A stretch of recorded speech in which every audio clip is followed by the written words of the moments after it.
the three orders. Now we take our topic, the three orders. In our early video, we had given the introduction of this topic. Now we take our topic, the three orders. The French priest believed in the concept that people were member one of three orders depending on their work. जो peoples थे, French priest का विश्वास था, इस concept पर विश्वास करते थे कि थ्री ऑर्डर्स पर लोग अपने वर्क के कारण या according to work they were depend. एक बिशप ने कहा था कि यहाँ कुछ प्रेयर दी जा रही है, जो अदर वर्क जो लोग दूसरे तरह से काम करते हैं उनके बारे में ये प्रेयर दी गई है. Three orders society were broadly the clergy, the nobility and the peasantry. जो थ्री ऑर्डर्स हैं ये सोसाइटी ब्रॉडली तीन कैटेगरीज में उसको डिवाइड किया गया है, clergy, nobility and peasantry. The second order, the nobility, priest blessed themselves in the first order.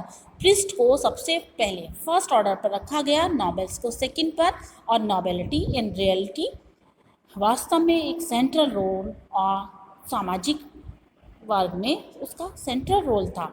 और इस तरह से क्योंकि वो लैंड के ऊपर कंट्रोल करते थे और ये जो कंट्रोल की जाती थी और उसका जो भी आउटकम आता था उसको वेसलेस के नाम से जाना जाता था. और किंग जो राजा थे उनका लिंक पीपल्स के साथ था वेसलेस के रूप में, similar to the practice among the Germanic people. और वो जर्मनिक पीपल्स के बीच में काम करते थे. और यहाँ पर जितने भी लैंड ओनर्स थे वो नोबल्स थे. और नोबल्स के साथ जो वो लोग वर्क करते थे, पीसेंट्स, वेसलेस और लैंड ओनर्स. नोबल मैन ने एक्सेप्ट किया है कि किंग जो था एक सीनियर के रूप में रहता था और मैच्योर प्रॉमिस करता था सीनियर के रूप में. एक लॉर्ड जो मीनिंग लिया गया है विच मीन्स कि लॉर्ड मीन्स भगवान, जो उन्हें ब्रेड प्रोवाइड करेगा, रोटी प्रोवाइड करेगा और उनकी रक्षा करेगा, सुरक्षा करेगा.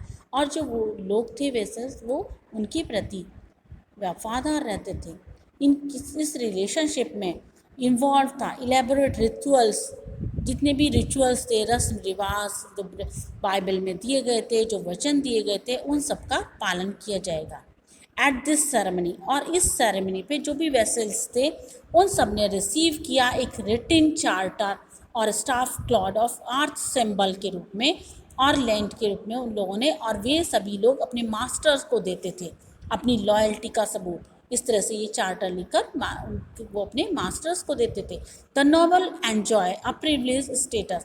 नोबल प्रिविलेज एक बहुत अच्छा स्टेटस एन्जॉय करते थे. He had absolute control over his property in perpetuity. He could raise troop called feudal leaves.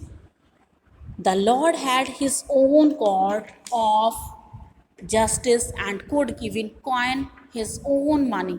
जो लॉर्ड थे वो कोर्ट में अपने जस्टिस या अपना न्याय करते थे और अपने मनी अपना सिक्का चलाते थे.